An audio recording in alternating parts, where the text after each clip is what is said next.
नमस्कार प्रेक्षक हो. कधी कधी जीवन आपल्याला अशा अंधाऱ्या वळणावर नेऊन ठेवते जिथे प्रत्येक दिशेला फक्त दुःख आणि समस्या दिसतात. प्रेक्षक हो, आज आपण भेटणार आहोत अशा एका व्यक्तीला ज्यांचे जीवन दुःखाने व्यापले होते. मळसूर जिल्हा अकोला येथील अंजना निरंजन राऊत एक साधी शेतकरी महिला. त्यांच्या मुलीने घेतलेल्या आंतरजातीय विवाहाच्या निर्णयामुळे त्यांना समाजाचा सामना करावा लागला आणि त्यांचे हृदय दुःखाने भरून गेले. त्यातच न्यायालयात चालू असलेल्या जमीन वादाने आणि आर्थिक अडचणींनी त्यांची परिस्थिती आणखी बिकट केली.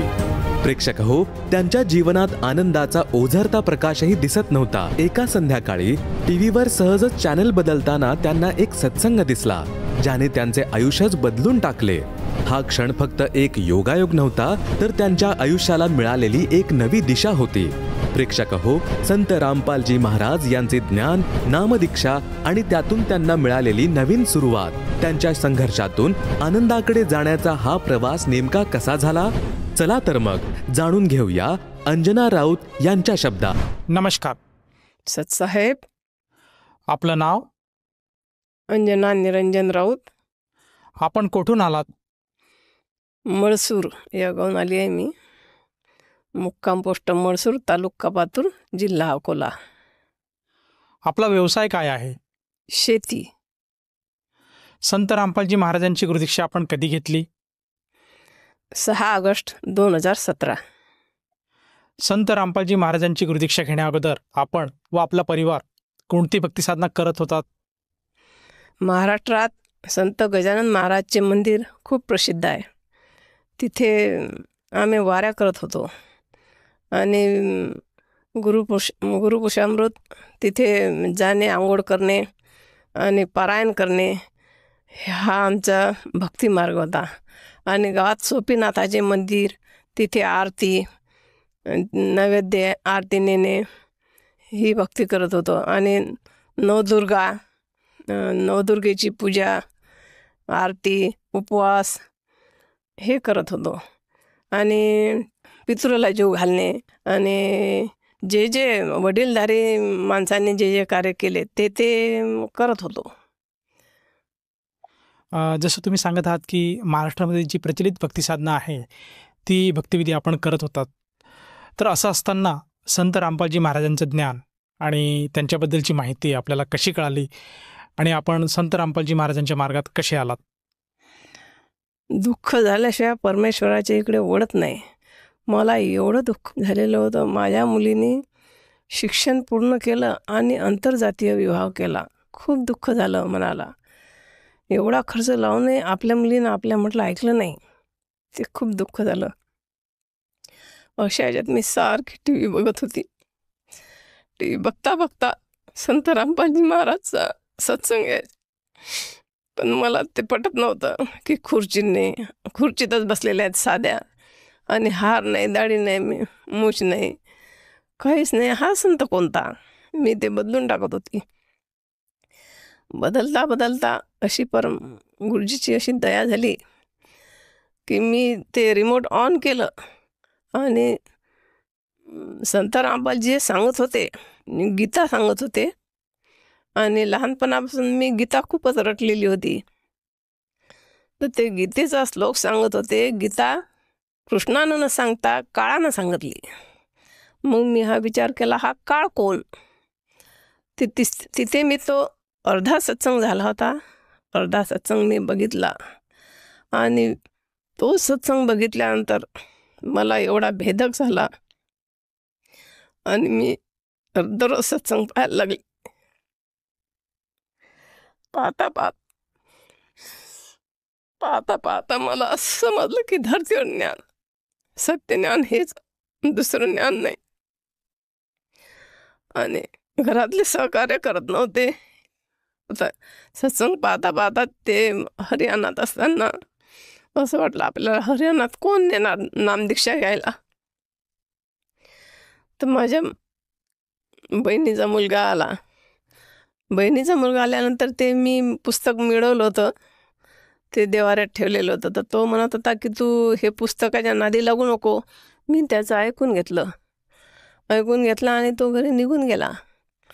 आणि मी माझ्या घरच्यांना सांगितलं किंवा हा असं असं म्हणते.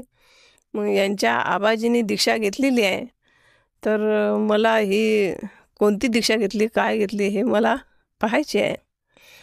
तो निघून गेल्यानंतर मी त्यांच्या आबाजीच्या घरी गेली. त्यांच्या घरी सर्व फोटो लावलेले होते संत रामपालजीचे. त्यांनी ते फोटो बघितल्यानंतर ते म्हणत, तुम्ही कसे काय आले? मी म्हटलं, बा तुम्ही ही दीक्षा घेतली का? ते म्हणत, हो मी दीक्षा घेतली आहे. तर 2013मध्येच दीक्षा घेतलेली आहे आम्ही. तर हे ज्ञान फार चांगलं आहे, सत्य ज्ञान आहे म्हणत. हे तुम्हाला कसं काय कळलं? मी म्हटलं, मी सत्संग पाहत होते. त्यांनी मला चांगले 1-1.5 वाजेपर्यंत 2-3 तास ज्ञान समजावलं आणि म्हणाले, तू दीक्षा घेते का? मी म्हटलं, हो मला दीक्षा घ्यायची. पण म्हटलं, हे तर हरियाणात आहे, तर कशी दीक्षा घ्यायची आता हरियाणात जाऊन? ते म्हणत, नाही तुमच्या नशिबानं बुलढाण्याला नामदान केंद्र आलं आहे, तिथे तुम्ही दीक्षा घेऊ शकता आता. मी म्हटलं, ठीक आहे. मी घरी आली आणि विचार केला. दोघी मुलगी होती सोबत. दोघी मायलिकीनं आम्ही बुलढाण्याला नामदान घेतलं 2017ला. जसं की तुम्ही सांगत आहात की संत रामपालजी महाराजांचं सत्संग आपण वारंवार बघत होतात आणि त्या सत्संगातून आपल्याला ही जाणीव झाली की आज पृथ्वीच्या पाठीवर संत रामपालजी महाराज हे एकमेव संत आहेत जे सद्भक्ती देतात, जे सद्ज्ञान देतात. आणि हे माहिती झाल्यानंतर तुम्ही बुलढाण्याला जाऊन संत रामपालजी महाराजांची नामदीक्षा घेतली. तर ह्या नामदीक्षा घेतल्यानंतर आपल्याला व आपल्या परिवाराला काय काय लाभ प्राप्त झालेत? माझं दीक्षा घेतल्यानंतर एवढं बदललं. मी निवळ खाटेवरच होती, तर एकदम मी शेतात जायला लागली. शेतातील कामे करायला लागली, घरचे कामं बिमं. सगळ्या मुलांना बी आनंद झाला, आता आई दुरुस्त झाली. मग अशात आमचा आर्थिक परिस्थिती बिलकुल कमी होती. म्हणजे सणवार बाजार बिलकुल आम्हाला माहीतच नव्हता. तर अशा ह्याच्यात ते आमची 94मध्ये डॅमची केस टाकलेली होती. त्याचा निकाल लागला 14ला. तर वकील पैसेच टाकत नव्हता आमच्या खात्यात. तर मी संत रामपालजी गुरुजींना अर्जी लावली किंवा आमचे केस हा पैसे देऊनही केसचे हा देऊन नाही राहिला, वकील आमच्या खात्यात टाकून नाही राहिला पैसे. तर गुरुजी म्हणाले, कबीर साहेब ठीक करेंगे. मग तिथून 8च दिवसात आमच्या घरच्यांनी पुन्हा नागपूरला गेले. हायकोर्टात केस होती ती. तर त्या वकिलांनी स्वतःहून राऊतचे कागदपत्र मागितले आणि काम केलं. तिथून काम झाल्यानंतर ते मुलगा असते अमरावतीला, ते अमरावतीला निघून गेले. रात्री परमात्मा आमच्या घरचे जे आहेत ते माझ्या स्वप्नात आले. गुरुजी त्यांच्या रूपात आले आणि मला म्हणाले, झालं आपलं काम. त्यांनी 4 वाजता मला येऊन सांगितलं आणि आमच्या घरच्याचे सकाळी 9 वाजता फोन आला आणि म्हणाले तेच शब्द, झालं आपलं काम. हे परमात्माचे शब्द ऐकून मला समजलं की हे जे सांगितलं हे परमात्माने येऊन सांगितलं होतं मला 4 वाजता आणि आता हे पती सांगत आहेत. एवढा मला आनंद झाला की माझा आनंद असा गगनात मावत नव्हता. कारण की तेव्हापासून मग आमची आर्थिक एवढं सुधारलं.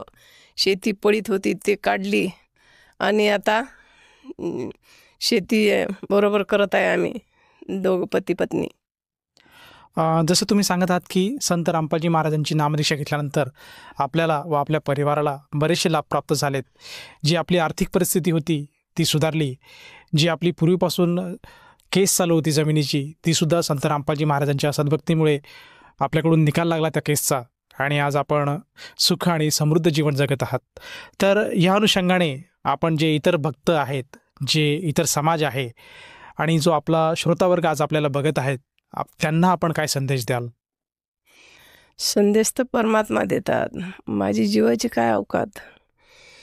मी एवढंच सांगू शकते की धरतीवर संत आहेत ते परमात्मा स्वरूप आहेत. संत रामपालजी हे जे भक्ती आहे हे जन्ममृत्यू पण मुक्त करून हा पूर्ण मोक्षाचा मार्ग आहे, जिथून वापस येत नाही. जसं तुम्ही सांगत आहात की संत रामपालजी महाराजांची जी भक्तिविधी आहे ही शास्त्रोक्त आहे आणि ही जर भक्तिविधी आपण केली तर आपल्याला सतलोक प्राप्त होतं. तर ह्या अनुषंगाने जर कोणाला साधकाला संत रामपालजी महाराजांची नामदीक्षा किंवा गुरुमंत्र घ्यावायचा असेल तर तो साधक तो नाममंत्र किंवा गुरुमंत्र कसा घेऊ शकेल? आज विविध चॅनलवर संत रामपालजी गुरुजीचे सत्संग येतात. खाली सर्वच चॅनलवर आलेले जे सत्संग आहेत तर सर्व माहिती खाली येते. त्यानुसार तुम्ही ठिकठिकाणी नामदान केंद्र उभारलेले आहेत, त्यामुळे ते घेऊ शकतात. या नामदीक्षेसाठी किंवा या गुरुमंत्रासाठी किती खर्च येतो? निशुल्क नामदीक्षा मिळते, काहीच पैसे लागत नाहीत. धन्यवाद. सतसाहेब. संपूर्ण विश्वामध्ये 500 पेक्षा जास्त नामदीक्षा केंद्र आहेत जिथे निशुल्क नामदीक्षा दिली जाते. निशुल्क नामदीक्षा प्राप्त करण्यासाठी आणि अधिक माहितीसाठी संपर्क करा 7030303951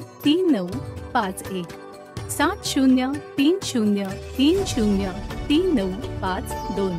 अद्वितीय आध्यात्मिक ज्ञान वाचण्यासाठी, पाहण्यासाठी आणि ऐकण्यासाठी संत रामपालजी महाराज ॲप अवश्य डाउनलोड करा किंवा आमची वेबसाईट www.jagatgururampalji.org वर विजिट करा. आम्हाला सोशल मीडियावर फॉलो करा. सर्व पवित्र धर्मांच्या पवित्र शास्त्रांवर आधारित प्रमाणित अनमोल पुस्तक ज्ञानगंगा किंवा जगण्याचा मार्ग यापैकी कोणतेही एक पुस्तक निशुल्क मागवण्यासाठी आपण आम्हाला आपले पूर्ण नाव, पूर्ण पत्ता, पिनकोड आणि फोन नंबरसह लिहून 7030303951 किंवा 7030303952 या नंबरवर SMS करू शकता किंवा 7030303950 या नंबरवर व्हॉट्सअप देखील करू शकता.